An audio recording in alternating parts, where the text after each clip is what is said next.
alabanza, porque yo sé que Dios no va a hablar, porque su palabra dice ser cierto. Ahora no habla por medio de Jesucristo y por medio de su palabra. Por eso quise empezar con Hebreos. Dios no habla por medio de esto. Y demos gracias, hermanos, que en este lugar todavía se habla la palabra de Dios. Porque hay muchos lugares que ya no se habla la palabra de Dios. Amén. Se hablan de sentimientos, de emociones, de todo, pero menos la palabra de Dios. Así que siéntase bendecido. Yo siempre digo a los hermanos y a los muchachos, medite usted, raciocine usted y usted tome su decisión. Porque esto no va a ayudar. Ahora Cristo habla por esto. Antes por los profetas. Ahora por medio de su palabra. Amén. Dios bendiga la vida de mi obispo.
precioso momento de alabanza, de adoración que hemos tenido por el devocional.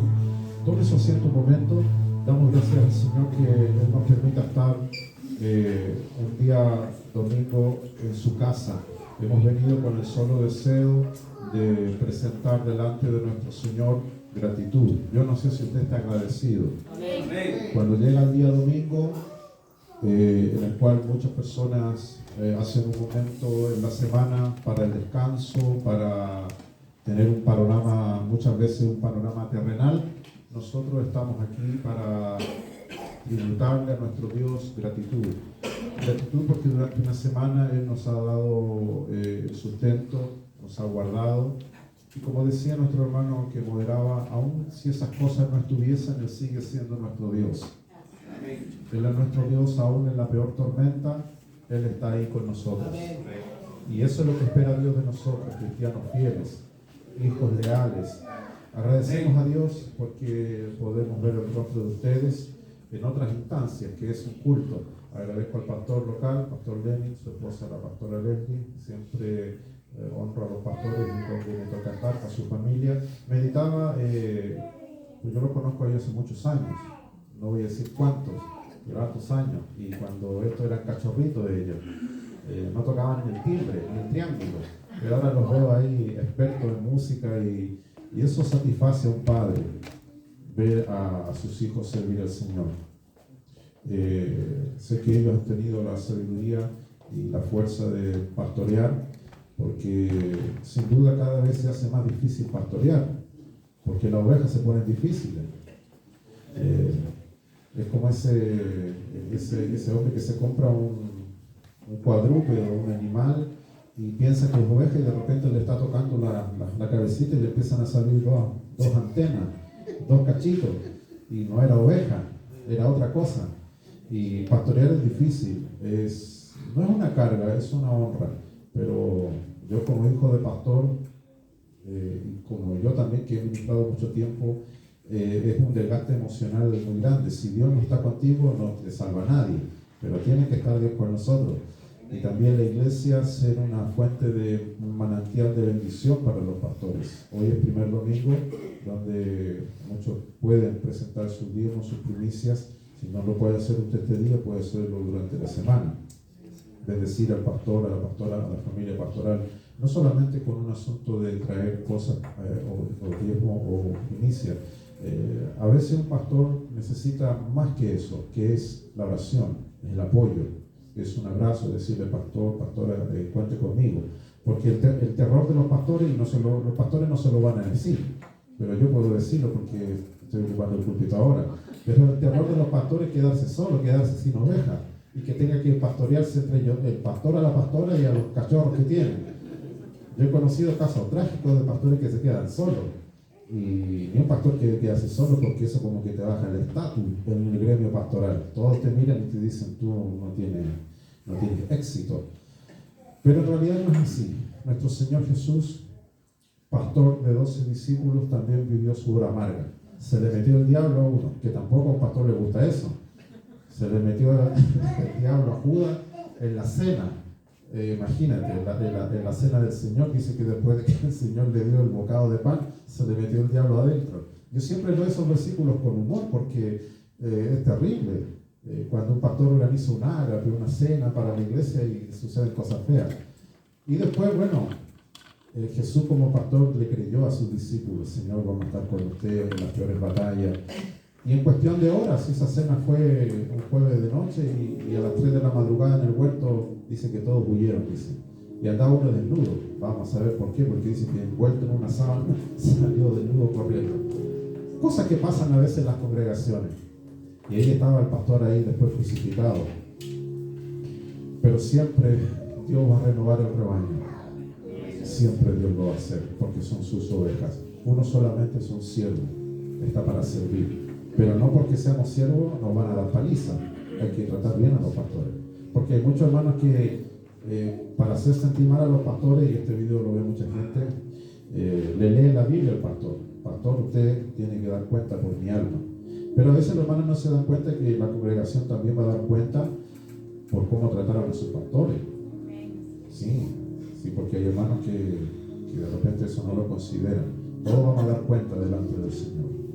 Agradezco a Dios entonces por este día que ya es primer domingo del mes de julio. Mire cómo avanza el tiempo, avanza el calendario, los días avanzan con premura y estamos en tiempos difíciles donde Dios va a escoger hombres y mujeres que quieran hacer su trabajo.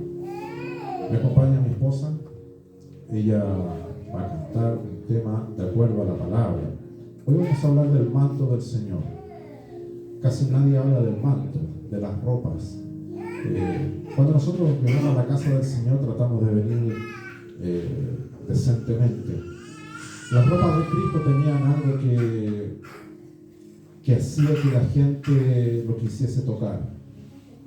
Por regla general es mal visto que nosotros nos toquemos, ¿cierto? O sea, alabamos un saludo, un apretón y nada más, pero los hombres no, las mujeres sí, las mujeres se codician la ropa, ¿cierto? Dicen, no, la pastora está impecable, dice, está bonita. Y los hombres no, los hombres lo primero que pillan se ponen.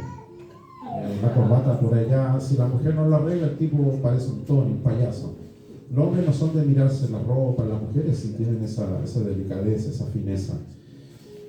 Y precisamente eran las mujeres las que muchas veces tocaban a Jesús, su ropa, el borde de su vestidura, y de eso vamos a hablar.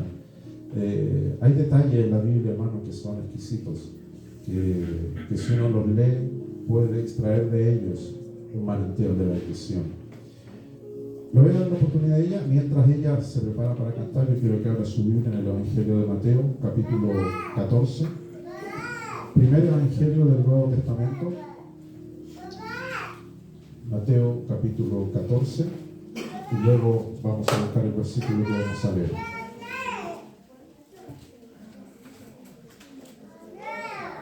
Amén.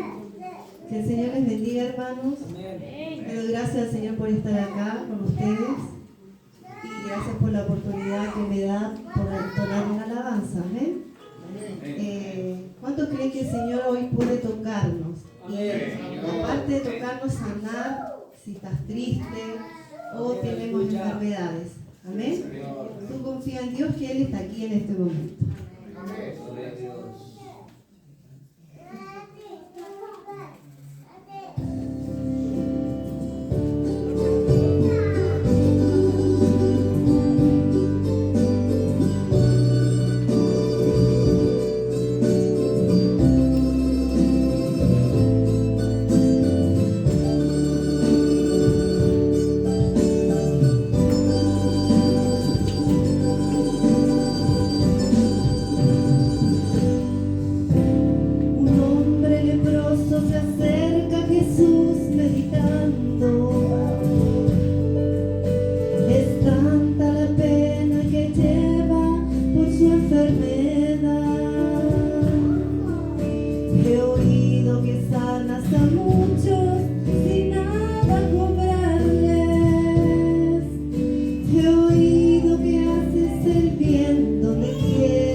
Por eso te ruego que escuches mi humilde plegaria, Señor, por favor, límpiame. Quiero curar tus heridas. Quiero curar tus heridas, calmar tu dolor. Quiero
Póngase de pie, vamos a abrir nuestra Biblia en el Evangelio de Mateo, capítulo 14.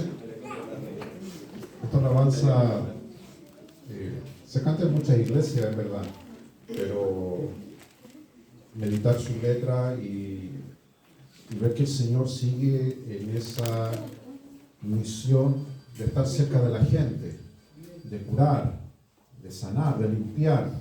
Ese es el propósito y ese es el mensaje del Evangelio. Mateo capítulo 14, vamos a leer el verso 34, el verso 35 y el verso 36. Habiéndolo encontrado, vamos a darle lectura a la palabra del Señor en el nombre del Padre, del Hijo y del Espíritu Santo. Amén. Amén. Mateo 14, verso 34, dice así la letra. Y llegando a la otra parte, vinieron a la tierra de Genezaret. Y como le conocieron los hombres de aquel lugar, enviaron por toda aquella tierra alrededor y le trajeron a él todos los enfermos. Y le rogaban que solamente tocasen el borde de su manto. Y todos los que lo tocaron quedaron sanos. Cierre sus ojos y oramos al Señor en esta mañana. Padre, en esta hora nos presentamos delante de ti, creyendo, Señor, que tu palabra es autoridad sobre nuestras vidas. Pedimos humildemente, Señor, que puedas ayudarnos a tomar, Señor, decisiones para acercarnos, Señor, a tu presencia. Y en esta hora hemos llegado, Señor, y nos hemos dado cita en este lugar, creyendo, Señor, como tú lo dijiste, donde hubiesen 2 o 3 reunidos en tu nombre, tú estarías en medio nuestro. Sabemos, Señor, que tú jamás has mentido y creemos que es así. Tú estás, Señor, en medio nuestro en esta hora para hablarnos, Señor, por medio de tu palabra una vez más. Gracias, Jesús. Amén. Tomen su asiento, mis hermanos.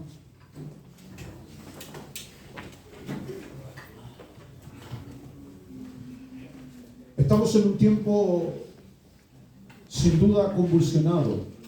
Estamos en un tiempo donde si nosotros pudiésemos mirar los vientos, los ríos y las tempestades de las cuales Jesús habla, que dan contra la casa, no son ríos, ni vientos, ni tempestades provocadas por el ambiente natural, sino es el aspecto espiritual del cual Jesús habla. Estamos en un tiempo donde el caos, porque de eso habla Jesús, el viento, la lluvia, la tempestad que dan con ímpetu contra la casa, ese es un caos, es un desorden, es una confusión espiritual que en el tiempo que nosotros estamos viviendo somos testigos de algo que nuestros antepasados no vieron. Solemos ver a través de historias, libros o películas o documentales o gente que aún ya está anciana y vivió un avivamiento un tiempo atrás. Podemos ver que sin duda esos avivamientos fueron increíbles. Momentos de visitación de Dios sobre una ciudad, sobre un ministerio, sobre una iglesia o sobre una persona. No necesitamos tener tanto estudio para darnos cuenta de que cuando Dios interviene sobre una situación, las cosas cambian. No siguen el mismo curso. Cuando Dios visita de una manera especial algún aspecto de la sociedad o del mundo, es distinto. Por ejemplo, si nos vamos al relato del Génesis, cuando Dios habla a Noé, le habla para que construya un arca, porque un juicio inminente iba a venir sobre el mundo. Sucede lo mismo con Sodoma. Dios interviene en esa ciudad y sabemos lo que ocurrió.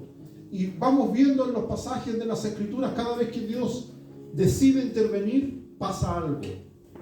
Entonces a veces en nuestra inocencia decimos lo mismo: Señor, toma el control de mi vida. Señor, interviene en mis asuntos.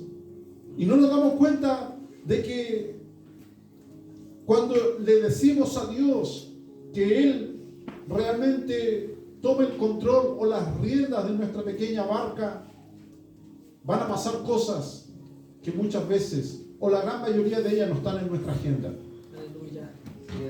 Ahora ahí es donde viene el diablo, Satanás, el ángel caído, el demonio oscuro, el pérfido, que nos susurra al oído de que Dios no es digno de toda nuestra confianza. Y empieza a surgir en nosotros un temor. ¿Valdrá la pena creer en un Dios el cual aparentemente no nos da garantías? ¿Por qué Dios, si es un Dios de amor y bondad, hace sufrir al creyente? ¿Por qué si creo en Dios tengo una herida que no sana? De eso hablará la palabra en esta hora. Hay heridas y enfermedades, no tan solamente en el cuerpo de la persona, sino en su estado almático, en su estado emocional. Nosotros como pastores no podemos acceder a esa área de la vida de las personas. Usted puede venir acá a la iglesia, disponer su vida en obediencia, cierto, y sometimiento bíblico a los pastores. Pero hay áreas donde los pastores, por mucha unción y discernimiento que tengan, no tienen acceso a esas heridas. Están ocultas, son heridas que están ahí. Cosas que nos han lastimado, que muchas de ellas vienen del mundo y muchas de ellas han sido provocadas aún dentro del reino de Dios. El texto que nosotros acabamos de leer en el Evangelio de Mateo nos dice de que Jesús llegó a una región y dice que los hombres le conocieron y enviaron por toda aquella tierra y le trajeron todos los enfermos. Y sin duda una persona que está enferma es una persona en problemas. Todos nos hemos enfermado más de alguna vez. Y no me refiero a un dolor de muelas o que se me encarnó una uña, sino una enfermedad realmente, una enfermedad que te inhabilita. Lo primero que uno siente es que uno es una molestia. Hay mucha gente, de hecho, hay países que están tramitando leyes para la eutanasia, la muerte asistida. Personas que dicen, yo no puedo con esta enfermedad y no quiero ser una carga para nadie, quiero eliminarme. Quiero que el Estado me administre una dosis letal de veneno en mis venas, irme y no ser una carga para nadie. Porque estar enfermo es una carga. Y no es solamente una carga financiera, sino una carga emocional tremenda. Más aún cuando hay una enfermedad espiritual, una enfermedad del alma. Tú puedes andar sonriendo, me puedes ver bien vestido, o hermoso, pintoso. Pero tú no sabes que por dentro puedo ser un cadáver, maloliente. Uno con los años aprende a fingir. Si nos pagaran por ser actores seríamos millonarios, muy buenos actores. Tanto ver películas que a veces nosotros somos críticos de cine, decimos, ese tipo actúa muy mal, yo actúo mejor que él. Porque conocemos el poder de la hipocresía, del fingimiento. Por eso Cristo hace un llamado al que está enfermo. Jesús dijo, no he venido a llamar a sanos, sino a enfermos. Porque Él es el que realmente tiene acceso a esa área tan íntima y tan profunda cuando el corazón está herido y lastimado. Cuando una persona está enferma, no piensa en divertirse, no piensa en comer algo rico. Lo único que esa persona piensa es salir de esa enfermedad, salir de esa agonía, salir de esa letanía, de ese castigo. El versículo del capítulo 14, verso 36 dice que la gente comenzó a rogar. No era una oración, no era esa oración que hacemos nosotros al venir al templo cuando estamos sanos. Como ahora, sanos, contentos. Señor, aquí estamos. No teníamos dónde más estar, así que estamos aquí, va a tener que aguantarnos, Señor, 2 horas. No era esa oración. No, era un ruego. A nosotros no nos gusta rogar. Nos gusta que nos rueguen, pero no nos gusta rogar. Tú sabes lo que es un ruego. No es lo mismo. La oración, hermano, tiene diferentes niveles. El ruego, la súplica, el clamor, la agonía. Jesús llegó al punto que muy pocos seres humanos llegan a orar, que es sudar gotas de sangre. La oración que corona previo a la muerte. Aquí esta gente dice que comenzó a rogar y dijeron: solamente queremos tocar el borde de tu manto. Y dice, y todos los que tocaron, había gente que no todos lograron hacerlo, pero todos los que lo lograron hacer obtuvieron algo. ¿Qué dice? Todos quedaron sanos. No describe qué enfermedades tenían esa gente, pero sin duda habían personas que tal vez no tenían ningún problema físico, pero muchos estaban, como muchos de nosotros alguna vez hemos estado, sanos, pero nos sentimos enfermos. A veces usted le ha pasado sano, sin ningún problema, va a médico, el doctor le dice: usted está como bebé recién parido, no tiene ningún problema, váyase para la casa. Pero usted dice: me siento mal, hay algo raro en mí, no me siento saludable. Y eso es porque hay una enfermedad dentro de nosotros, de la cual queremos extirparla porque está apagando nuestra razón de vivir. Dice el texto que tocaban el borde del manto de Cristo. Y quiero concentrarme en eso, ir a la palabra. El mensaje va a quedar grabado, así es que voy a leer algunas citas bíblicas para que usted no se desgaste buscándola, después ver el video con calma. Vamos a usar citas bíblicas que nos van a hablar acerca de este manto de Cristo. Para la época de Jesús, evidentemente las vestimentas no eran como las nuestras. Ellos no usaban la ropa que nosotros usamos, pero sí usaban ropas distintivas. Usaban lo que era la ropa interior, que vendría siendo el equivalente a la ropa interior que nosotros usamos, pero en una pieza distinta. En el caso de ellos usaban una túnica interior, que vendría siendo como un camisón, mangas cortas y hasta las rodillas normalmente. La gente pobre, esa era su vestimenta. De hecho, cuando usted ve en la Biblia que muchas veces dice que alguien andaba desnudo, se refiere a eso. Es lo mismo cuando usted anda en ropa interior, usted no va a salir en ropa interior para la calle, porque literalmente eso equivaldría a que usted está desnudo. Es lo mismo, es el mismo concepto. Sobre la ropa interior venía la túnica exterior, que eso ya era dependiendo, igual que en la sociedad actual, dependiendo del gusto de la persona y de su estatus. Y luego sobre eso venía el famoso manto. El manto de cual no todos tenían. El manto de la cual la Biblia nos vamos a hablar ahora, era que hasta el día de hoy en los países orientales se ocupa mucho, grueso, de piel de cabra, de algodón, que es para los fríos intensos de la noche, porque eso es de conocimiento de todos, que en los desiertos, las zonas áridas, en el día el sol es castigador, pero de noche el frío azota. Y no solamente cubre del frío y de la lluvia, sino también sirve como una buena colcha para los vientos arenosos. Ese era el manto.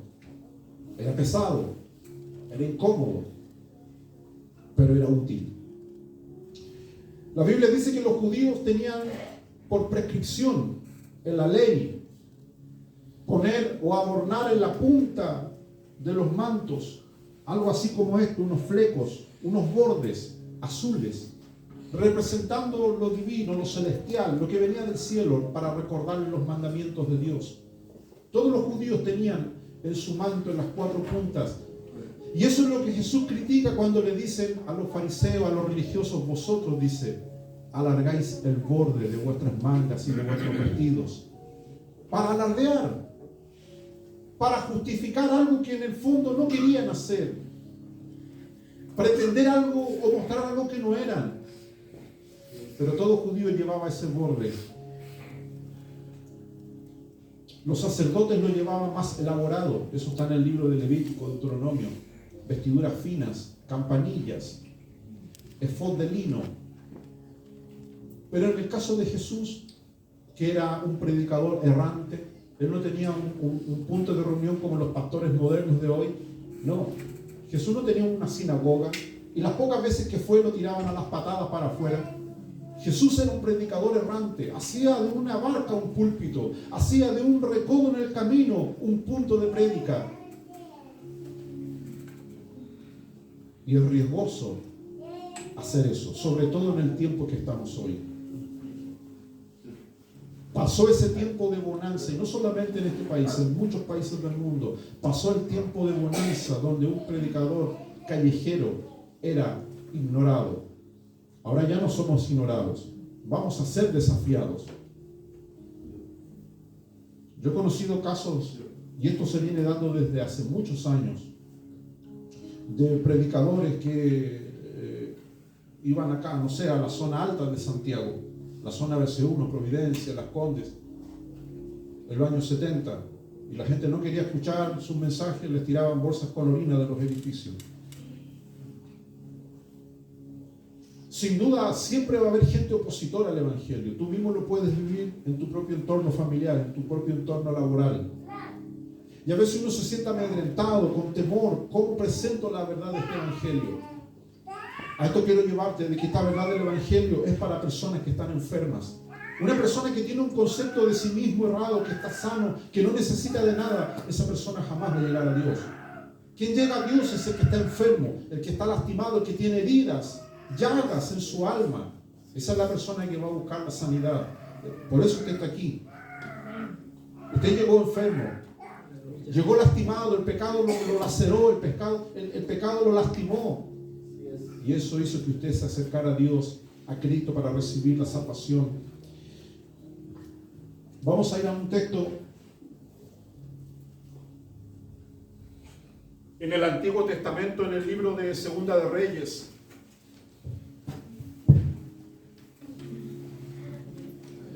Segunda de Reyes, capítulo 2. Voy a leerlo y escúchenlo. Segunda de Reyes, capítulo 2, verso 11 al 14. Y aconteció que yendo ellos, el profeta Elías con Eliseo, aconteció que yendo ellos, hablando, he aquí un carro de fuego con caballos de fuego, apartó a los dos. Y Elías subió al cielo en un torbellino. Y viéndolo Eliseo, clamaba: Padre mío, carro de Israel y su gente de a caballo. Y nunca más le vio. Y trabando de sus vestidos, rompiólos en dos partes. Alzó luego el manto de Elías, que se le había caído, y volvió y paróse a la orilla del Jordán. Y tomando el manto de Elías, que se le había caído, hirió las aguas, y dijo: ¿Dónde está Jehová, el Dios de Elías? Así que hubo del mismo modo herido las aguas, apartáronse a uno y a otro lado, y pasó Eliseo. Este pasaje bíblico, hermano, es uno de los más marcados a fuego en la vida de un profeta. Si hubo un profeta que realmente era venido del cielo, era Elías. Un hombre increíble. Un hombre realmente de Dios. Un hombre temido por reyes. Un hombre ante el cual, sin duda, Dios no lo dejó morir. Y por eso dice la Biblia que vino un carro de fuego del cielo, con caballos de fuego, dice, y subió en un torbellino al cielo. Un escéptico, un burlador de la palabra, un tipo ateo, un agnóstico dirá: eso es basura, es una tontería lo que dice este libro, es una fantasía. Pero ellos creen en duendes. La misma gente que critica la Biblia creen en duendes, creen en ovnis, creen en la Llorona, creen en el chupacabra, creen en los políticos. No, hermanos, nosotros creemos en la palabra. Así es. Vamos a encontrarnos con el profeta en el cielo. Gloria a Dios. Y no lo van a ver todo despeinado, que el torbellino. No, era algo especial, era una experiencia era para él. Las experiencias que Dios nos da son de acuerdo al nivel espiritual que la persona tenga. Así es, Señor. Dice que ellos dos venían conversando, y aquí es donde se menciona ese manto de Elías. Por eso tú tienes que entender el relato bíblico. Cuando la gente tocaba el manto de Jesús, ellos como judíos conocían las historias de Israel. Ellos sabían que existió un profeta de tal magnitud que se fue al cielo, se fue en un carro de fuego, se fue en un torbellino. Pero el que estaba abajo, Eliseo, era muy vivo, era sagaz. Él había observado el ministerio de ese profeta. Había observado que Dios estaba con él. Vio venir el carro de fuego, vio venir los caballos, el torbellino, y dijo, el que se va a ir es él, no yo. Porque hay gente que se confunde a veces. Esta es la mía, dice, no, a veces Dios quiere al lado bendecirlo. No es su momento todavía. Pero el profeta Eliseo dijo, yo sé que no me va a tocar a mí, pero le voy a quitar la ropa, le voy a quitar el manto. Eso con lo que él usó, con lo que él se cobijó.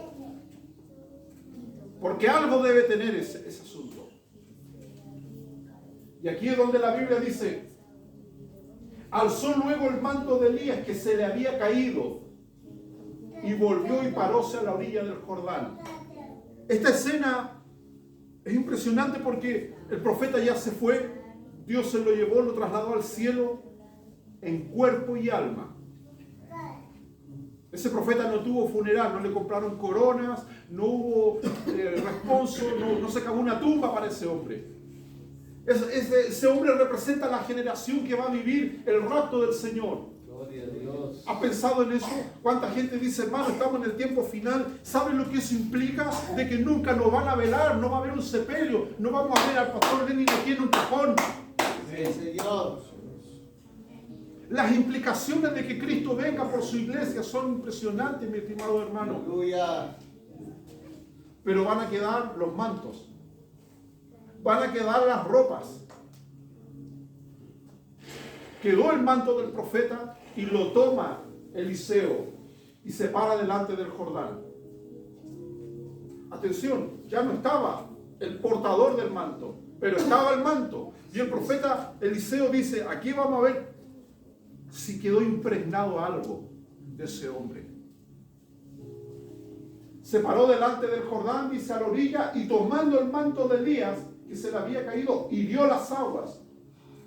La golpeó, dice su versión. Hizo una pregunta, ¿dónde está Jehová, el Dios de Elías? En la Biblia, en el Antiguo Testamento, reiteradamente, cuando hay un hombre de Dios, una mujer de Dios, se dice el Dios de Abraham, el Dios de Isaac, el Dios de Jacob, en este caso el Dios de Elías. Lo que vendría a equivaler para nosotros hoy, cuando alguien va a orar y dice, voy a orar al Dios de Leslie, al Dios de Elizabeth, al Dios de Carlos. La gente tiene que identificar que al Dios que nosotros servimos es un Dios personal. Es un Dios al cual tenemos libre acceso. El profeta pregunta, ¿dónde está Jehová, el Dios de Elías? Y así que hubo del mismo modo herido las aguas, se apartaron las aguas y el profeta caminó. Bajo esa demostración del manto de Elías, es que la gente de Israel veía en Jesús un hombre especial. La gente veía en Jesús un hombre especial porque el que introduce el ministerio público de Jesús es Juan. Cuando Juan comienza a predicar, dice que las multitudes venían a él. Cuando Juan empieza a abrir las puertas al ministerio de Jesús, lo dice sin lugar a confusión. Él es, ¿qué dice? El Cordero de Dios que quita el pecado del mundo. La razón por la cual Cristo vino es para eso, quitar el pecado de las personas, limpiarlos, hacerlos justificados por medio de su sacrificio delante del trono de Dios. El manto en la Biblia simboliza algunas cosas que quiero explicarles. Consideren lo que leímos en el verso 36, donde dice que la gente le rogaba para tocar el manto de Jesús.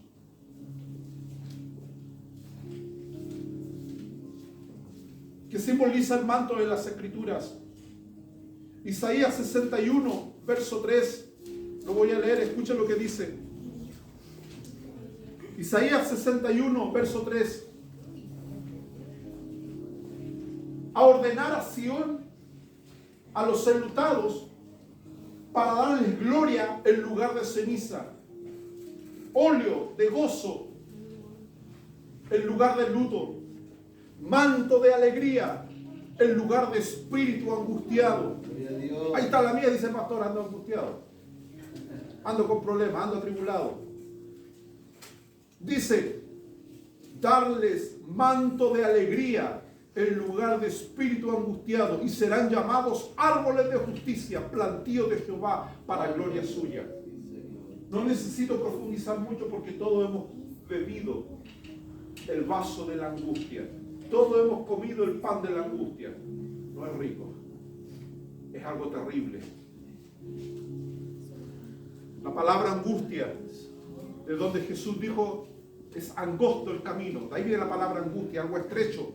Donde entras tú solo, no ni siquiera puedes entrar con una mochila, es algo que te aprieta. Hay cosas que provocan angustia en nuestra vida que para otros no lo provocarían. Pero sean cuales sean las cosas que provoquen la angustia, no puede la persona tener angustia y al mismo tiempo tener alegría. Tiene que salir la angustia para que la alegría pueda estar en la vida del creyente. Y el texto lo dice.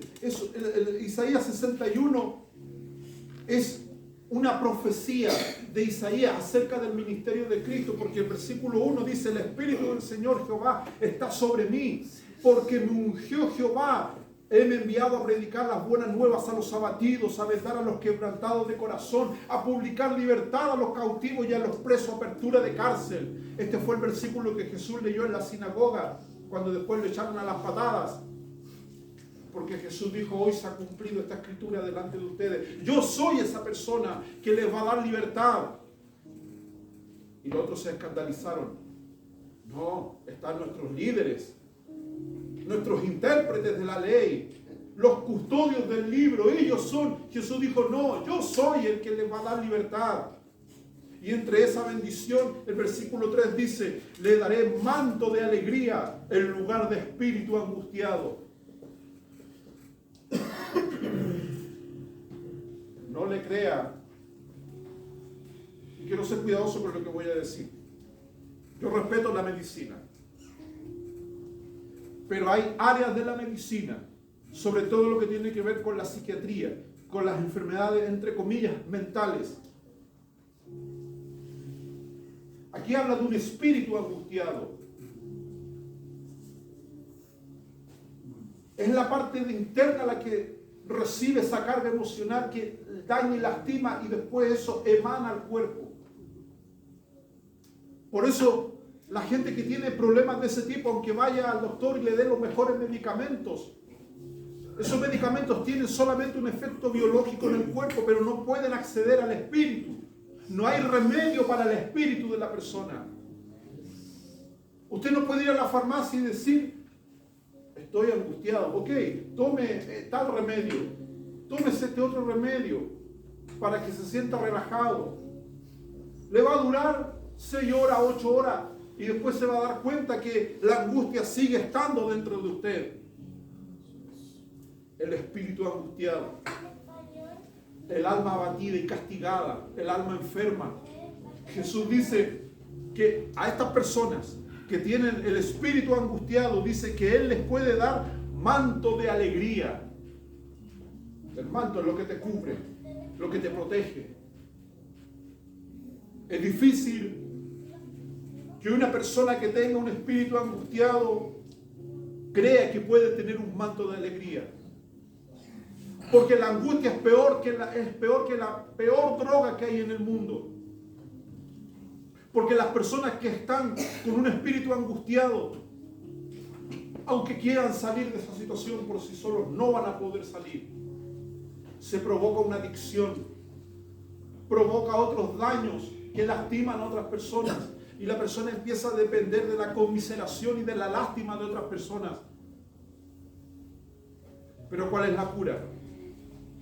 El manto del cual la Biblia habla en Isaías capítulo 61, verso 3. Manto de alegría.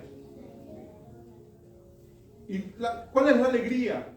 ¿Cuál es el gozo? ¿Cuál es la felicidad? Hay un versículo bíblico que usted lo conoce. El gozo del Señor, ¿qué dice? Es mi fortaleza. Pero es el gozo de Él. ¿Cómo ser partícipe del gozo del Señor? ¿Cómo ser partícipe de las alegrías divinas. Para muchos predicadores resulta difícil predicar en los púlpitos, no importando el auditorio que tengan, porque sin duda las enfermedades del alma son cadenas tan gruesas que la gente no quiere oírlas. O si no, veamos lo que le pasó a Esteban. Predicó el mensaje más ungido de su vida y de ahí no se fue para la casa, fue al cementerio porque lo mataron, porque la gente no quería escuchar ese mensaje de libertad. Así es. Esteban no predicó ni una herejía. A Esteban no lo mataron por apóstata, por hereje, por blasfemo, por torcer las escrituras. Lo mataron por predicar la verdad. Y la verdad era de que la ley no podía salvar. O sea, de que la gente no puede salvarse siguiendo la ley de manera muerta, seca, estricta. Había que seguir al autor de la ley. Decía mi hermano que moderaba es verdad. Hay muchas congregaciones donde literalmente ya se predica sin abrir el libro. Y tal vez se abre, pero la exposición del libro es estéril. Está castrada, no fecunda, no da vida.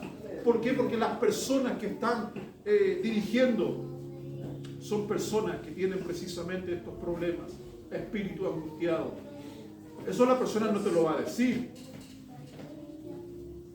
No te lo va a decir alguien que está con espíritu angustiado. Nadie se para un día domingo a pedir la oportunidad y decir, hermano, yo tengo un espíritu angustiado. Todos queremos decir la victoria. Hermano, ayer aplasté al diablo y reprendí un demonio y estoy en victoria y tengo sueldo y todo me va bien. Nadie se va a parar aquí y decir, tengo espíritu angustiado, hermano. Estoy luchando con esto y esto es severo. Me estoy muriendo en cuotas. Manto de alegría, dice, en lugar de espíritu angustiado. En el mismo capítulo 61, pero en el verso 10, nos da otra característica de este manto divino, de este manto de Dios. En gran manera me gozaré en Jehová. Mi alma se alegrará en mi Dios. Atención, dice, mi alma se alegrará en Dios, porque me vistió de vestidos de salud o de salvación, rodeóme de manto de justicia. ¿Qué es un manto de justicia? ¿Qué es la justicia? Hay mucha gente que le cuesta explicar eso. Voy a tratar de ser lo más didáctico y sencillo posible. La justicia es cuando las cosas no salen bien porque Dios permite que salgan bien. Hay mucha gente que es pilla, es astuta, es sagaz, es mala. Las cosas le salen bien, pero porque ellos meten mano en el asunto. Y los resultados de eso no son buenos. Hay mucha gente que prospera, que aparentemente le va bien, pero Dios no es el autor de esa justicia. La justicia es lo recto, lo que no es torcido. Aquí dice la Biblia que Él nos va a rodear primero con manto de alegría y ahora dice con un manto de justicia. Dejar de que Dios determine cuáles son las mejores situaciones para nuestra vida. Es difícil. Es difícil.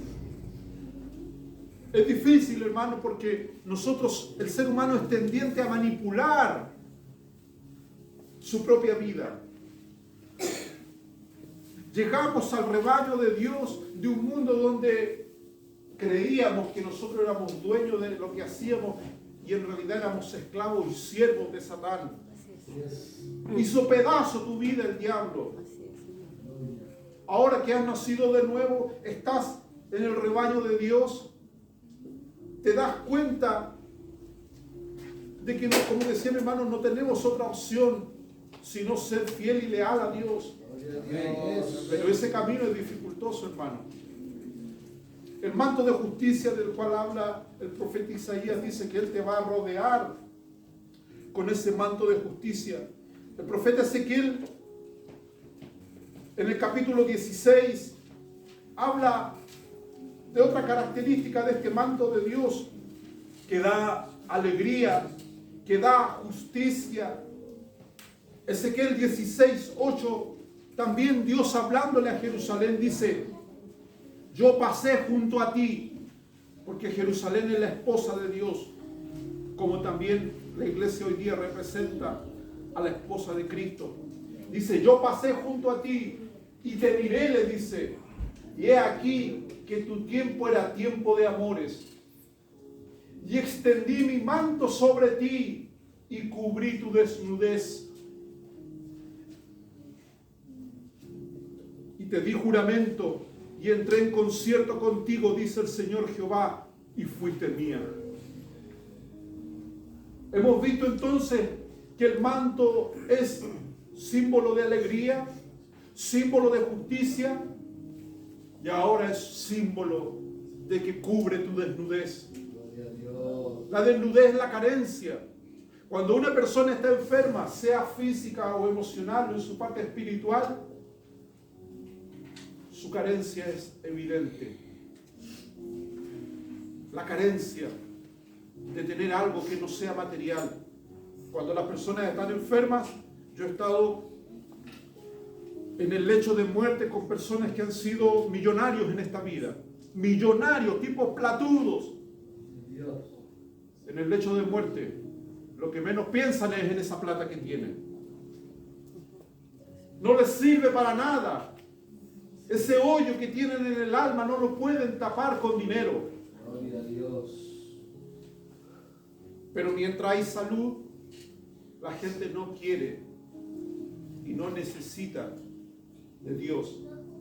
Lo busca cuando está enfermo. Lo busca cuando está herido y lastimado. El texto lo dice, extendí mi manto sobre ti y cubrí tu desnudez. Así nos dejó el diablo cuando estábamos en el mundo, desnudos, sin ropa. Nos sacó todo, desprotegidos, tal cual lo hizo en el huerto.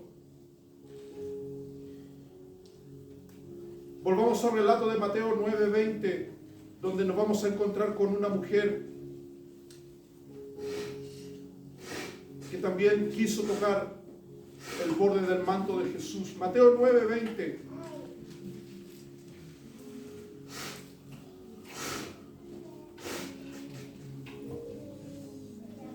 Mateo 9:20 dice, 20:21. He aquí una mujer enferma de flujo de sangre, 12 años, había llegádose por detrás y tocó la franja o el borde del manto de Jesús. Porque decía la mujer en sí mismo, si tocare solamente su vestido o su manto, seré salva. Este pasaje bíblico, no hay pastor que no lo haya hablado o hermano que no lo haya leído. La triste historia de esta mujer, 12 años enferma. ¿Por qué nos gusta leer tanto este relato? Porque hay un misterio, porque se nos dice que tenía un flujo de sangre. No se dice dónde. Pero en alguna parte de su cuerpo tenía una herida que no cicatrizaba. Sangraba constantemente. El texto nos dice dónde tenía el flujo de sangre. Pudo haber sido que la golpearon 12 años atrás y nunca tuvo curación. Pudo haber tenido un problema congénito que detonó en ese problema. Pero llevaba 12 años. 12 largos años con una herida abierta que no sanaba. De la misma manera como usted puede ver situaciones de personas que llevan años, pasa 1, 2, 3, 10, 12 años con una herida en el alma que no cierra, que no cicatriza. ¿Qué pasa cuando una persona está por una situación así? La herida, esa herida que sangra, pasa a ser parte de tu personalidad. Pasa lo que te dije al inicio de este sermón. Aprendes después a fingir. Ya no eres sincero. Te duele, te lastima, pero te preguntan cómo estás. Tú dices bien, siendo que no estás bien. ¿Necesitas ayuda? No necesito ayuda. Cuenta conmigo, yo puedo solo, puedo sola. ¿Por qué? Porque tanto tiempo que esa herida ha estado ahí contigo, que tú mismo te lames tus propias heridas. Es como el perro que lame sus propias heridas. ¿Has visto un perro lamer sus heridas? El perro no va donde ti te dice, ya pues amo, lléveme al veterinario y póngame penicilina en esta porquería que me duele. No, el perro solo lame sus heridas. Y así hay mucha gente, año tras año, con una herida abierta, sangrando. Pero todo tiene un límite. Todo tiene un límite. No se dice el nombre de la mujer, no se dice quién era su pariente, no se dice en qué parte del cuerpo sangraba, pero el hecho estaba ahí. Todos la conocían por eso. Todos la conocían porque tenía una historia triste. Una herida abierta que sangraba constantemente. Dice que se llegó por detrás de Jesús. Y el texto es sencillo. Tocó el borde del manto. Atención con este símbolo. El manto, acuérdese, el manto de Jesús y de los hombres tenía 4 puntas. En cada punta el borde o la franja azul que simbolizaba o le recordaba al que tenía el manto la ley o los mandamientos de Dios. Esa mujer pudo haber tocado el manto de un fariseo, que también lo tenía. Pudo haber tocado el manto de un escriba o de otro judío honorable. Tal vez lo hizo más de alguna ocasión. Tal vez se acercó a alguien como tú, te has acercado a cuánta gente para ver si te ayuda y no pasa nada. Porque de este hombre no va a emanar ningún poder divino. Cristo sí tiene el poder divino. Y esa mujer vio que era el momento, porque en otro texto que vamos a leer, paralelo, dice, oyó hablar de Jesús. Esa es la clave. Cristo es la llave que abre la puerta del infierno. Eso dice Jesús. Yo tengo las llaves, dice, del infierno y de la muerte. Esa mujer oyó hablar de Jesús y toda la agenda que ella tenía, porque otro texto que no vamos a leer dice que ella sufrió en manos de médicos y doctores. Gastó toda su hacienda. Tocó fondo, como se dice. Pero al final llegó el mensaje redentor, el mensaje que liberta. Dice que oyó de Jesús, fue, pero siempre estaba acostumbrada a fingir, a ser hipócrita, a ocultar lo que tenía, y no fue de frente. Fue por detrás. El texto lo dice. Allegándose por detrás, tocó el borde del manto. La razón es la siguiente. Dice que ella pensó, dentro de su enfermedad, dentro de esa herida que no sanaba, dentro de todo lo que en esos 12 años acumuló, llegó a este razonamiento en su alma. Dijo, porque si tocara el borde de su manto, si solamente lo tocare, no era tirarlo, sacarle un pedazo, como un fetiche, guardarlo y frotárselo por una herida. No, dijo, si solamente lo toco, seré salva. Amén.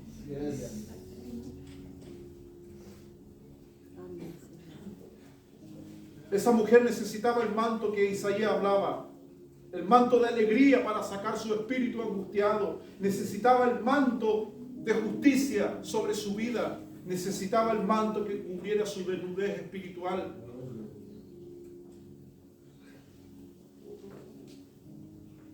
Ese manto que Jesús tenía, ese manto del cual lo acompañó durante 3 años en su recorrido por las ciudades, por los campos, por las aldeas, por los montes, por los valles, los cerros, por las orillas del mar, del lago. Ese manto lo vemos en Mateo 27, verso 28. Hay gente que no le gusta el manto de Cristo. No le gusta.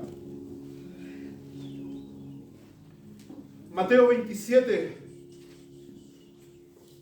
verso 27 y verso 28 dice, entonces los soldados del presidente llevaron a Jesús al pretorio y juntaron a él toda la cuadrilla, o sea, Jesús delante de un pelotón de soldados. ¿Qué hicieron? Verso 28 del capítulo 27 de Mateo. Y desnudáronle. A Jesús dice, esta cuadrilla y este pelotón le desnudaron y le pusieron encima, esta versión dice, y le echaron encima un manto de grana, de color grana, que es el manto que usaban los soldados romanos. En la película usted los ve siempre con camas rojas, color granate oscuro. Mira el símbolo de esto. Le desnudaron, le sacaron su manto, le sacaron el vestido externo, le sacaron la ropa interior y le pusieron el manto de los soldados. Porque a la gente no le gustaba ese manto de Cristo. Lo encontraban débil. Lo abofeteaban y no decía nada. No era hombre para ellos. Ellos querían un hombre, un soldado, un regente, un libertador terrenal. Lo desnudan y le ponen una capa de un soldado. El mensaje era claro. Tú no estás a nuestro nivel. Nosotros tenemos lanza, tenemos escudo, tenemos espada, tenemos cómo defendernos. Somos un aporte a esta sociedad y a esta cultura. Ahí estaba Jesús. Como muchas veces te ha tocado estar ahí delante del poder del diablo sin saber qué hacer. Poniéndote el diablo mantos de opresión sobre ti. Ahí estaba nuestro Señor. Muchas veces te preguntas, ¿por qué me pasa esto? Si tu maestro fue capaz de soportar estar delante de un pelotón de soldados romanos desnudo y con un manto que no era el de él, tú también vas a poder aguantar. Amén. Dios. No seas cobarde. Vas a tener que aguantar cuando te toque ese momento. Gloria a Dios. Este mensaje dicta mucho de lo que se predica en púlpitos, donde a la gente se le promete honor y primeros lugares en las mesas celestiales. No, hermano. Porque el manto de Cristo tiene algo que la gente no lo quiere tener. Dice que le quitaron su manto. Lo peor está en Lucas 23:8, lo que hace Herodes con el manto de Jesús. Lucas 23, capítulo 23, verso 8 en adelante. Esta escena también describe lo que ocurrió esa madrugada cuando Jesús estuvo siendo interrogado por los romanos y por los judíos y también por los políticos, en este caso Herodes. Lucas capítulo 23, verso 8. Mira, y Herodes, viendo a Jesús, holgóse mucho, se puso contento. Eso es raro. Atención, cuando un político escucha de Jesús y se pone contento, no le crea. Tipos son mentirosos, son canallas, son unos perros. No importa el político que sea, ni del partido que sea. Es mentira. Porque un político jamás va a ceder su trono de autoridad para el Rey de Reyes. Dice, y Herodes, viendo a Jesús, holgóse mucho, se puso contento. Dice, porque hacía mucho tiempo que deseaba verle. Este Herodes era tan chancho como los políticos que hay en nuestros países, que se engrupen, engañan a los pastores. Y los otros van con su Biblia, vamos a hacerle un TD para que estos canallas escuchen el mensaje. Esos tiempos no van a cambiar. No quieren cambiar. Dice que este Herodes les hizo creer que hace mucho tiempo quería ver a Jesús. Pero al tiempo de él, Herodes fijó la agenda.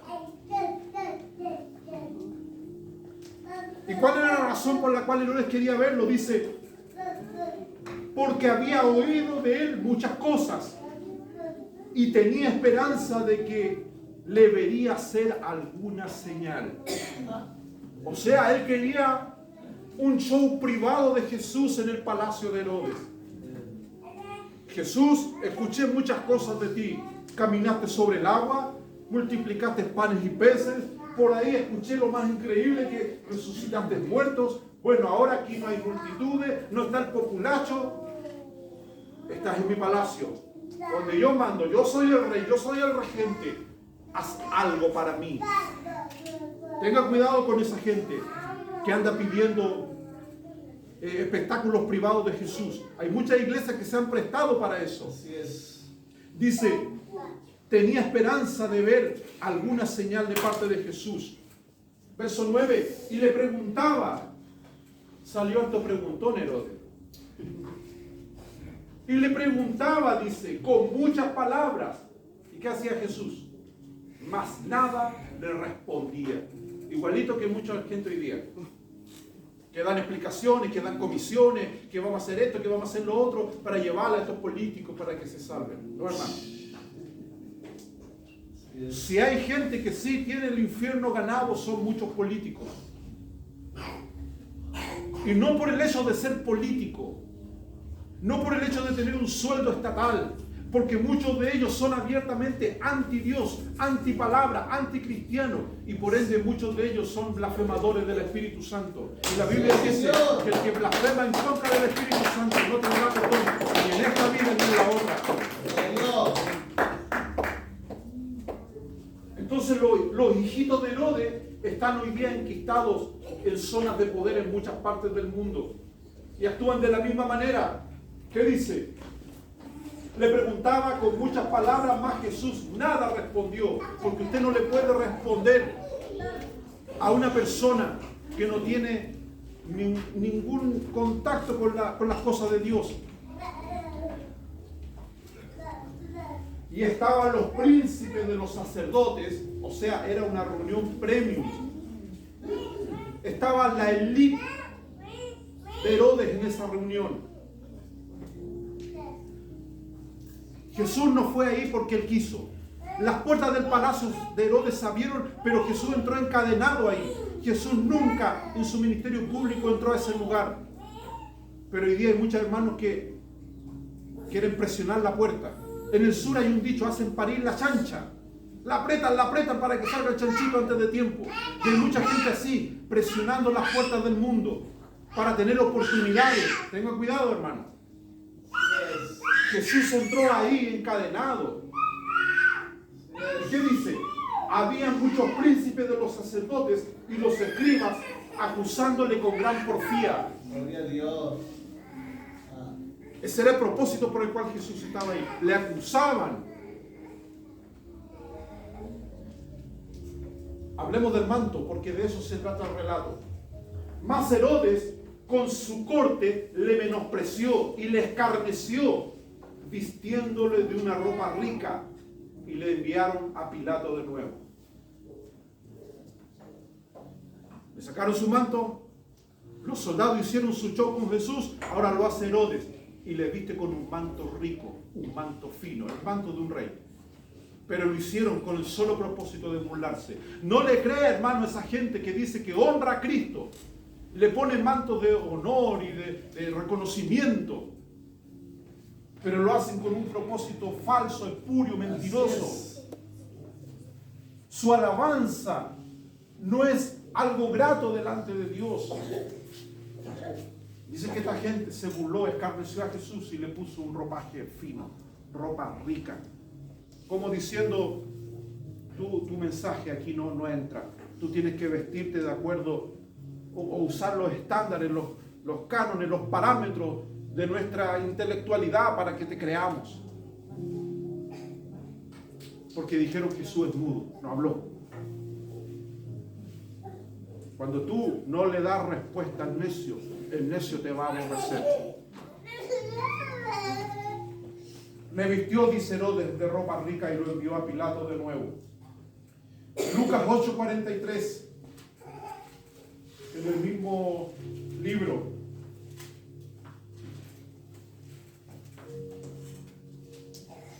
Veamos el relato de la mujer del flujo de sangre, pero desde la perspectiva del escritor de Lucas. Lucas 8:43 y 44. Y una mujer que tenía flujo de sangre hacía ya 12 años, la cual había gastado en médicos toda su hacienda. Hacer el ejercicio actual no es difícil. Toda su hacienda es todos sus saberes. Hipotecó hasta la casa por su salud. ¿Cuánto vale tu casa, tu departamento, lo que tenga? Tanto, pastor. Imagínate que tengas una enfermedad terrible sea física o emocional. Hay gente que no tiene enfermedades físicas, pero tiene problemas aquí. Y tiene que vender todo para costear un tratamiento médico. Dice que esta mujer gastó toda su hacienda, la cual había gastado en médicos, y por ninguno había podido ser curada, porque esa es la realidad. Esa es la verdadera y bíblica realidad. Si Dios no te ayuda, no te puede ayudar nadie. El texto lo dice, la mujer gastó toda su hacienda y no pudo ser curada por nadie. Y sin duda tuvo acceso a los mejores médicos de la época, a los mejores curanderos, a los mejores pronosticadores de haz esto y te va a hacer mejor.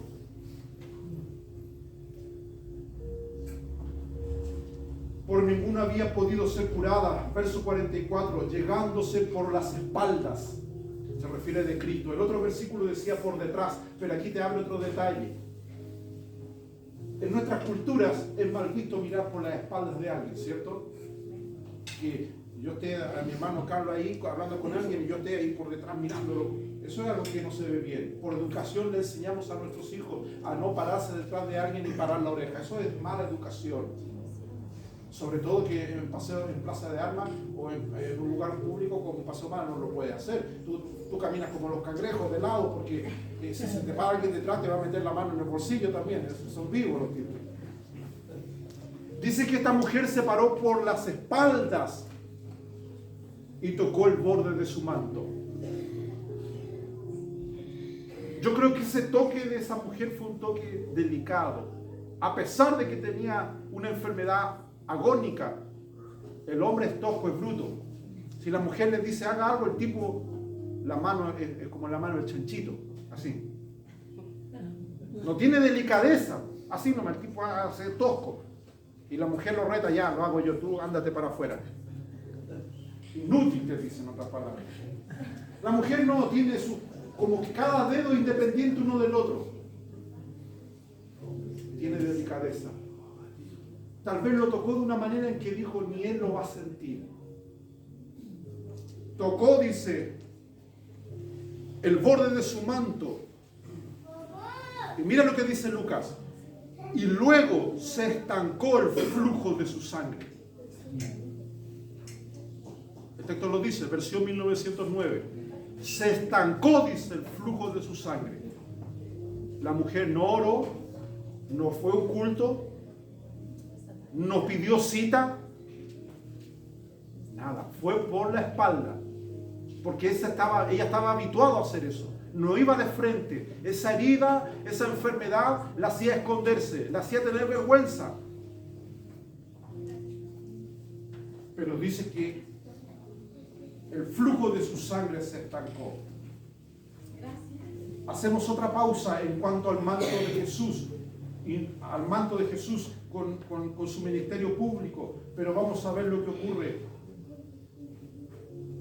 con el manto de Cristo cuando estaba con sus discípulos. Juan 13, Juan capítulo 13.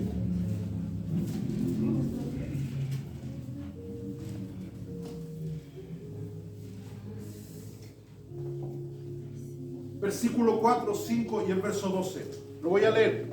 Juan capítulo 13,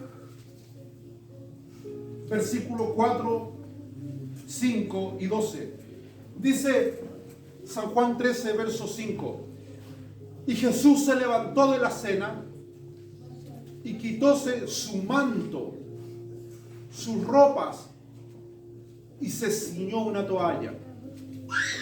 Esta es una de las pocas veces en la Biblia donde vemos que Jesús se quita ese manto. Y lo que simbolizaba ese manto. Manto de alegría, que él daba alegría. Manto de justicia, manto que cubría la desnudez. Ese manto del profeta que quedó en la tierra como testigo del poder que radicaba en ese hombre. Jesús se lo quita y se pone una toalla. Hay una gran diferencia en que usted salga a comprar así pan a la esquina y que salga con una toalla. Usted sabe que la toalla es solamente para bañarse y la ocupa o cuando va a la playa o en la ducha, pero nada más, nadie va a venir con toalla aquí al templo. Pero Jesús era un pastor medio raro. Hizo un culto con los 12 y ellos inocentemente dijeron, este va a ser un culto como todos los demás. Cuando vamos al Monte de los Olivos cantamos coritos y estamos todos contentos. Y Jesús se predicó un sermón y Mateo lo escribe, Mateo 24, y van a caer meteoritos y la luna en sangre, todo acostumbrado al mensaje apocalíptico de Jesús.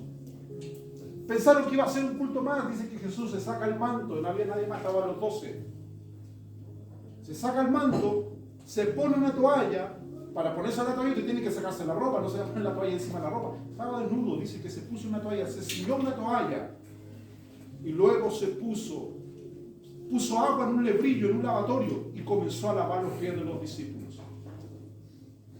Cuando los discípulos vieron eso, yo creo que se les enfrió la sangre. Porque habían visto durante 3 años a Jesús con ese manto distintivo. Que la gente lo tocaba, lo apretaba.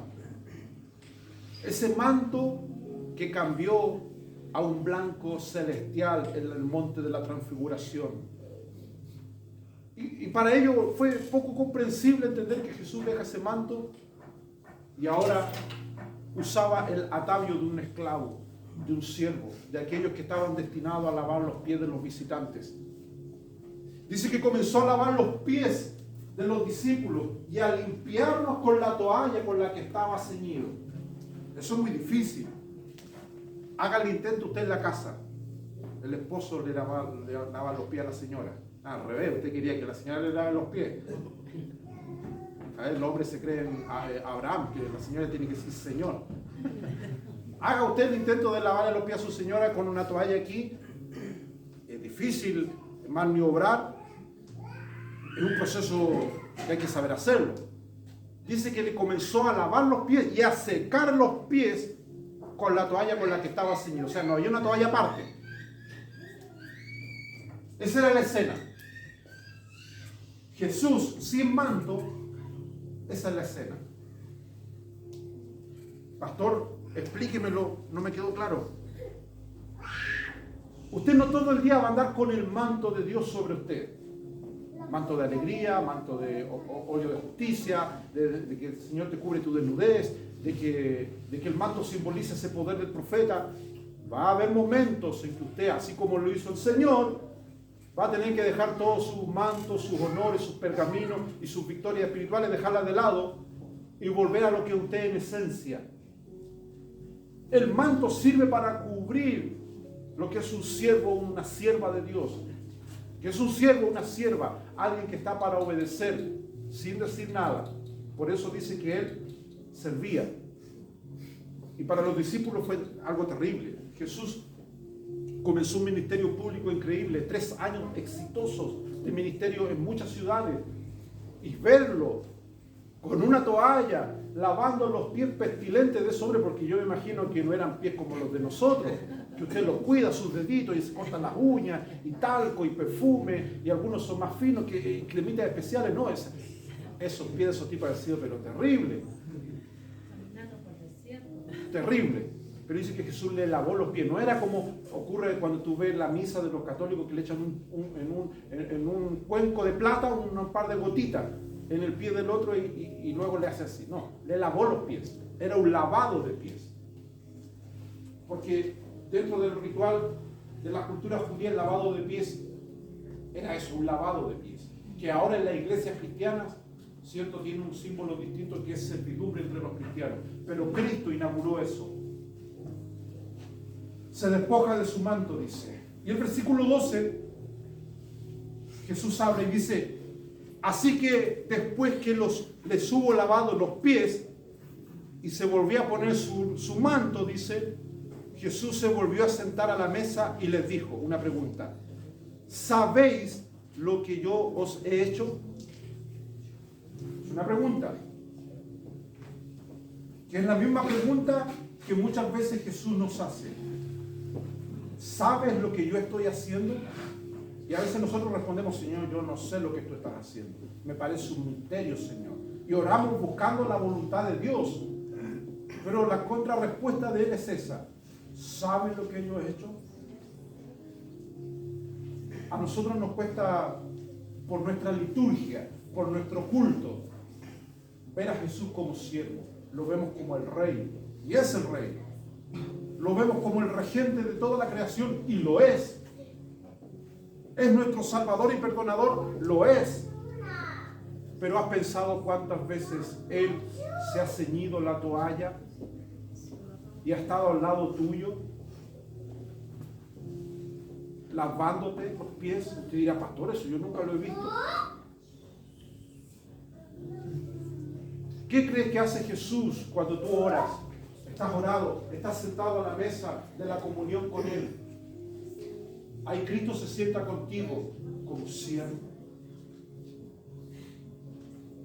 Como siervo. Porque el siervo era el que lavaba los pies, el que curaba al amo cuando llegaba de su jornada del campo de labor. El siervo era el que servía la comida.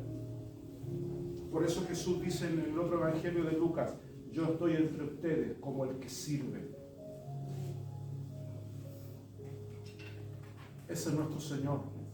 Por eso cuando se empieza a meter el espíritu de altanería, de orgullo, de jactancia, de soberbia y todas esas cosas que son opuestas a Cristo, usted inmediatamente tiene que percibir que eso que está ocurriendo no viene de Dios, porque el espíritu de Cristo es de servir, es un siervo. Y para servir, Él se despojó del manto.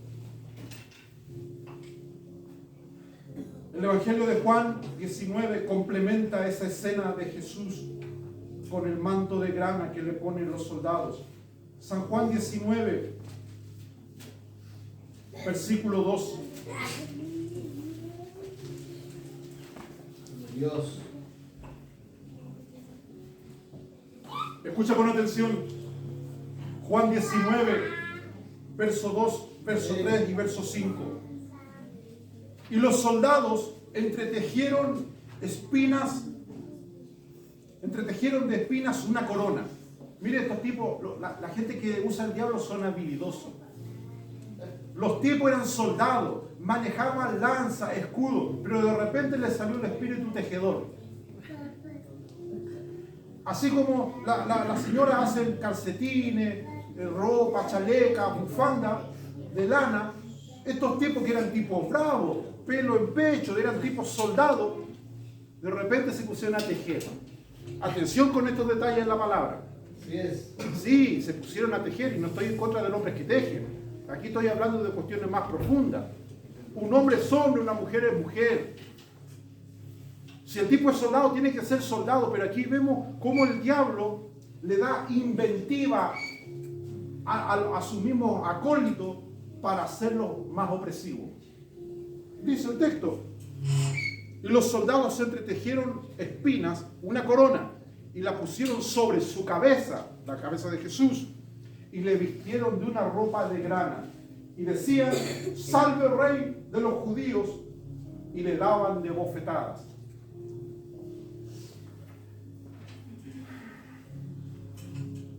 El verso 5, y salió Jesús fuera, llevando la corona de espinas y ropa de grana, y díceles Pilato, he aquí el hombre.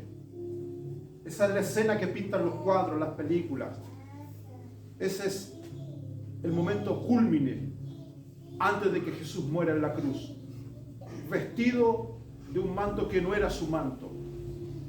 Esa imagen que ellos tienen ahí es lo que ellos querían ver. Querían ver a un tipo aguerrido con un manto de grana como lo tenían los escuadrones, las cohortes romanas. Ese era el modelo de Cristo que ellos tenían. Como hoy mucha gente tiene un modelo distorsionado de Jesús. Así salió, dice la Biblia. Y así salió Jesús fuera, llevando la corona de espinas y su manto de grana. Si a Jesús le ocurrió eso, hermano, ¿tú esperas que a nosotros nos va a pasar menos?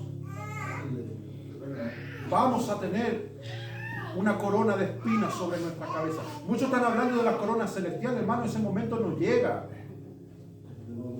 Usted va a ser digno de tener una corona celestial. Pablo dice que yo recibiré, dice, la corona de vida si corro legítimamente, y muchos hoy día son unos frescos. Quieren esa corona de vida, pero jamás han tenido ni han sentido el roce de la letanía del sufrimiento, de ser un representante de Cristo delante de los impíos. Muchos hoy día dan honores de los mantos celestiales que sin duda son bíblicos, como lo hemos visto, pero el diablo en más de una oportunidad nos va a poner un manto de opresión, algo que no nos gusta, pero vamos a tener que salir y subirnos a la cruz que nos quieran subir. No tenga temor, no tenga miedo de eso. Sí, Señor. Y salió, dice Jesús, con su corona de espinas, llevando, dice, ese manto de grana. Muchos hermanos, muchos, millones quieren seguir a Jesús. Aquí quiero llegar a una parte del mensaje para que la comprendan. Me quedan 3 versículos y terminamos. Y mucha gente me dice, pastor, yo quiero que Jesús me toque. Tal vez usted ha venido con esa intención, que Jesús lo toque. Pero quiere que lo toque no el Jesús de la Biblia. Nadie quiere que lo toque ese Jesús con corona de espinas y con un manto de grana. No, todos queremos que nos toque otro Jesús. Pero la pregunta es, ¿por qué quiero que Él me toque? ¿Por qué no puedo yo tocarlo a Él? ¿Qué es lo que hacía la gente cuando Jesús fue a Genezaret? El versículo inicial que leímos en Mateo 14:36. Dice que ellos querían tocar a Jesús. Ellos tocaron el manto de Jesús. Jesús no dijo, ya esta es mi agenda, voy a pasar por la ciudad a tal hora y pónganlos por ahí, yo a todos los voy a tocar. No. No. Tuvo sanidad el que tocó a Jesús. Así es. Pero hoy día nosotros hemos dado vuelta a las cosas. Señor, tócame. O sea, tú, Señor, ven para acá, ven acá. Yo estoy cansado, me duele la espalda, tengo deuda y tengo que atender aquí a toda esta manada. Venga usted, Señor, tóqueme. No, hermano. Es usted, con su enfermedad, sea física o emocional, del alma, la herida que tenga, aunque sea como 12 años ahí sangrando, es usted el que va a tener que ir a tocarlo. Eso es lo que la gente no quiere. Eso es lo que la gente no quiere. Quiere que el Señor venga y lo toque. No quiere que ellos quieren ir a tocar al Señor. El texto es claro. Dice que las multitudes iban y les rogaba, dice, que los dejase tocar. O sea, ellos tampoco podían ser atrevidos. Hoy día da la impresión de que Jesús toca a cualquiera. No, hermano. No. Hoy día cualquier patán dice que Jesús lo toca. Yo conozco traficantes que dicen que Jesús los toca. Tipos que han matado que dicen que Jesús los toca. Y no han cambiado, siguen siendo los mismos pájaros. Yo creo que el Señor, quiero ser claro en esto, no creo que el Señor me haya tocado alguna vez. Porque el pecado hiere. Cada uno de nosotros conoce su nivel de oscuridad y de tiniebla que tuvo. ¿Él nos miró con misericordia? Sí, nos miró con misericordia. Pero el hijo pródigo, el papá lo fue a buscar. El papá dijo, escucha, mi hijo está ahí con olor a chancho, con cara de chancho, está comiendo comida de chancho. No, llegó un momento en que el hombre reflexionó y dijo en sí, iré a la casa de mi padre. Padre, pecado contra el cielo y contra ti. Y él fue. Y cuando iba de camino, el Padre lo vio de lejos y fue movido a misericordia. Ese es el proceso de la salvación. Pero hoy día se está diciendo lo contrario. Que Dios toca a cualquiera. No, hermano. Cuando una persona toca a Dios, esa persona deja de sangrar. Se estanca lo que emana muerte de sí mismo. Se para esa enfermedad. Se para eso que te lastima, que te castiga.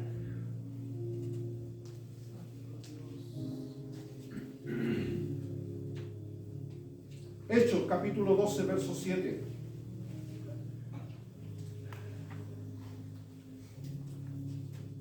Aquí vemos a Pedro en la cárcel por causa del evangelio, no por chocar curado. Porque hay muchos hermanos que cuentan el testimonio, hermano, estuve preso, dice.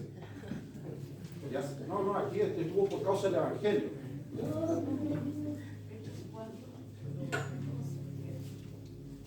Yo no conozco su vida, pero quiero explicarle algo. Todo lo que usted hizo en el mundo, el Señor ahora lo revierte para que usted esté en el reino. Gloria a Dios. Si antes usted era un hijo de las tinieblas, ahora usted es un hijo de la luz. ¿No has pensado de que, no? Piénsalo de esta manera. ¿Conociste el mundo? ¿Conociste el vicio? ¿Conociste el desorden sexual? ¿Conociste el desorden financiero? El diablo hizo contigo lo que quiso. Ahora tú eres un hijo de Dios, una hija de Dios. ¿Cuesta servir a Dios? Sí, porque el problema no está en la palabra, está en nosotros, que somos como el pueblo de Israel, duros de servir, duros de cabeza. Pero Dios nos está dando las armas y nos está equipando ¿para qué? Es para precisamente ir de donde Dios nos sacó. Sí.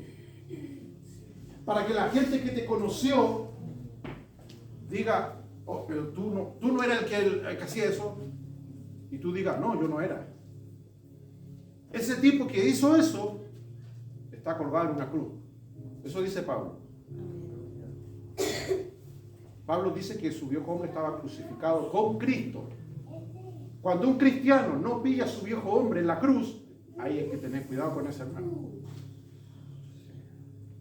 Si usted me pregunta, Pastor Abacus, ¿dónde está su viejo hombre?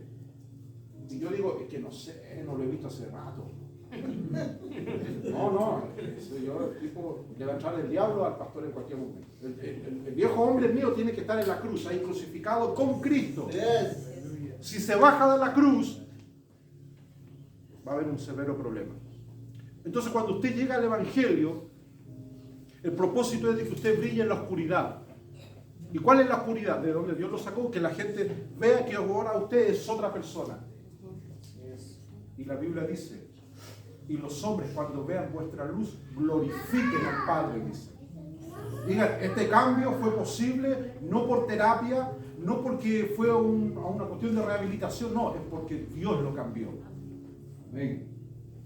Y cuando Dios cambia una persona, hermano, déjame decirle que esa persona va a ser usada por Dios. Con sus limitaciones y sus imperfecciones, va a ser usada por Dios.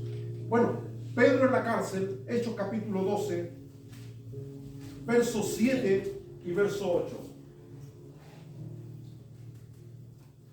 Dice el texto, Hechos 12, verso 7. Y he aquí, el ángel del Señor sobrevino en la celda, y una luz resplandeció en la cárcel.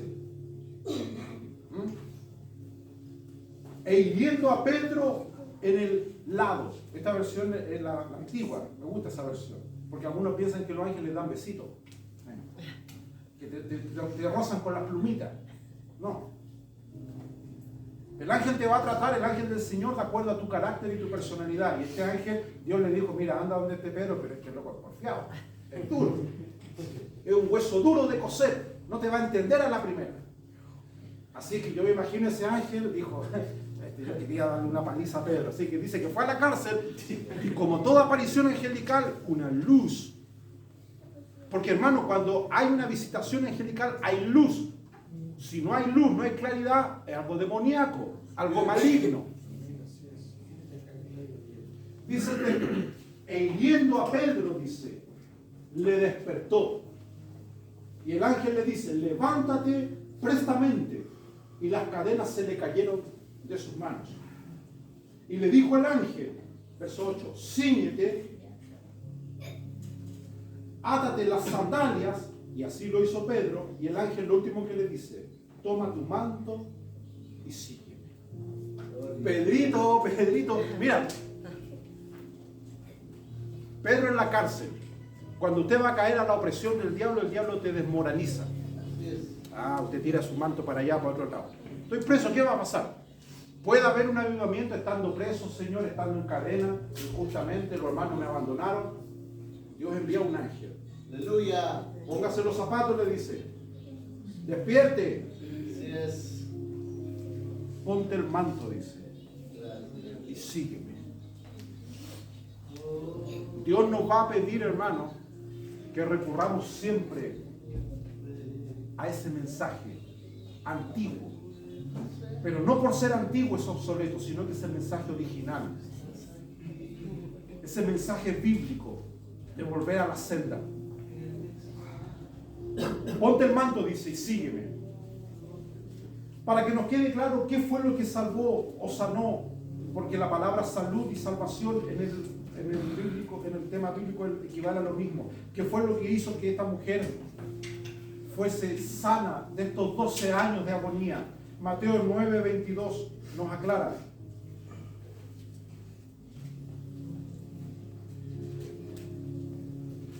Mateo 9:22 dice, vamos a leer desde el 20, Mateo 9:20. Lo hemos leído, pero lo vamos a repasar, incluyendo el último versículo. He aquí una mujer enferma de flujo de sangre, 12 años, había llegádose por detrás, tocó el borde de su manto, porque decía ella entre sí, si tocare solamente su manto, seré salva. Verso 22. Mas Jesús, volviéndose y mirándola, le dijo, confía, hija, tu fe te ha salvado.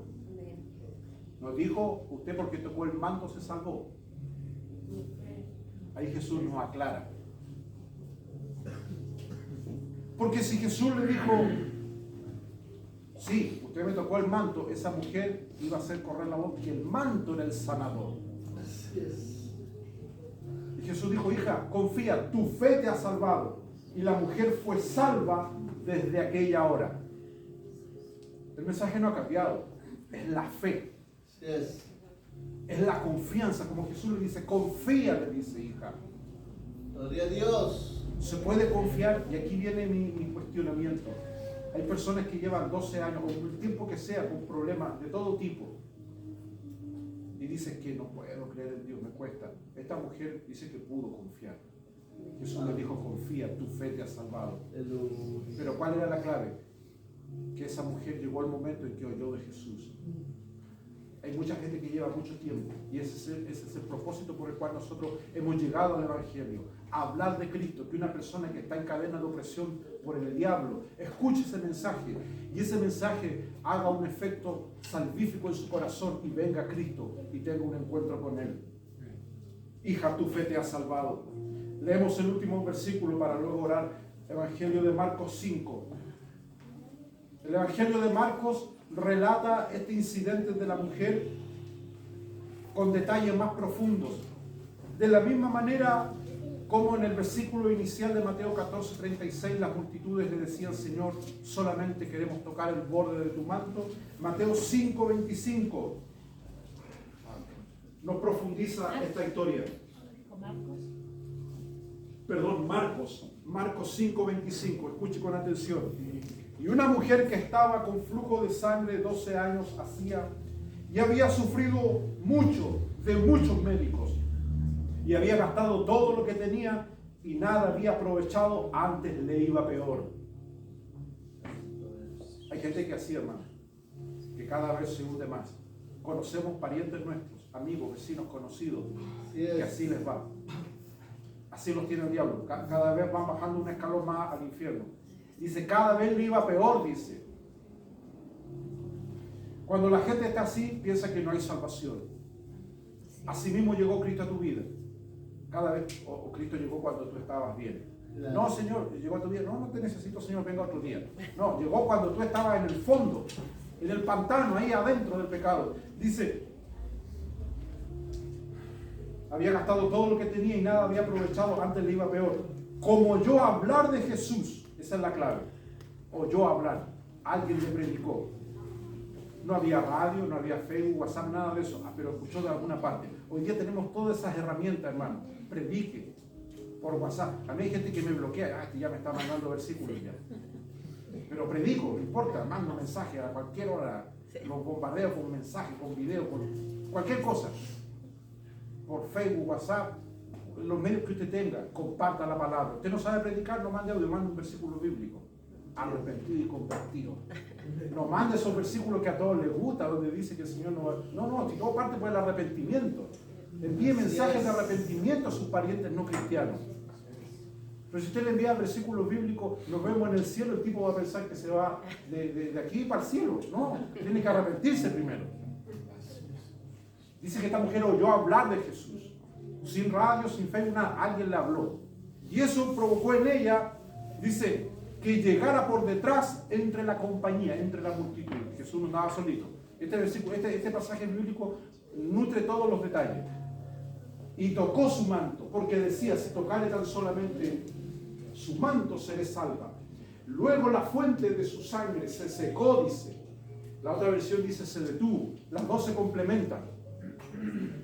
Cuando uno estudia la Biblia de esa manera, lo entiende. El otro escritor dice que se detuvo y esta dice que se secó. Fue como entrar al pabellón celestial. No es que Jesús la dejó ahí, mira, vuelve mañana, como te cuenté al médico. Vuelva a otra sesión. No, se secó y se detuvo, dice. Así es. Si tocare tan solamente su vestido, seré salva. Luego la fuente de su sangre se secó. Mira, y aquí la mujer habla, porque seguramente esta mujer le dio testimonio a Marcos para que Marcos lo escribiera. Marcos le dijo, pero dígame, hermana, ¿qué sintió? A veces nosotros somos por eso, estamos en el culto, ay, siento algo. Y pura lecera, hermano. No queda nada tangible. Si el Señor te toca, tiene que haber un cambio. Amén. Si no hay cambio, es algo emocional, algo superficial. Aquí esta mujer dijo sí. Para empezar, el Señor no me tocó, fue sincera. No le añadió al testimonio, porque hay hermanos que son fantásticos para contar testimonio. Ella fue sincera. El Señor no me miró. Yo tuve que ir por detrás. Y toqué el borde. ¿Y qué sintió? Le dijo Marco, para yo escribirlo y ponerlo aquí en la Biblia. Mira. Se secó la fuente de su sangre y sintió en el cuerpo que estaba sana de aquel azote. Eso fue lo que la mujer sintió. No dijo que voy a ver, voy a confirmar el Señor, voy a ver si esta cuestión no me vuelve otra vez. No. Convicción pura. Y sintió, dice, en su cuerpo que había sido sana. Y ella ahí pudo identificar cuál era el problema. Era un azote. Eso mismo que le aplicamos a los cabros chicos, pero era un azote del diablo. El diablo la azotaba todos los días, era un látigo sobre su vida. Sintió que era sana en su cuerpo de aquel azote. Y luego Jesús, conociendo en sí mismo, mira el juego de palabras que usa Marcos. La mujer conocía en sí mismo, en su cuerpo que había sido sana, y ahora Jesús dice, conociendo en sí mismo, la virtud había salido de él. Atención, volviéndose Jesús a la compañía, a la multitud, que eran muchos, pregunta, ¿quién ha tocado mi manto? ¿Vemos a un Jesús imperfecto? ¿Un Jesús sanador? ¿Por qué hace esa pregunta si Jesús evidentemente sabía? Porque Jesús, y atención con esto, Jesús no quería avergonzar a esa mujer. Porque Jesús puede haberle dicho, mira, no, Jesús le dio una oportunidad de que ella confesara. Y aquí viene la confesión de la mujer. Jesús pregunta a la multitud, ¿quién ha tocado mi vestido? Los discípulos siempre inoportunos, porque no por ser discípulos eran tipos sabios, muchas veces eran inoportunos, decían tonteras, dijeron, y le dijeron sus discípulos, ¿ves que la multitud te aprieta? Miren la falta de respeto. ¿Ves que la multitud te aprieta y dice, ¿quién me ha tocado?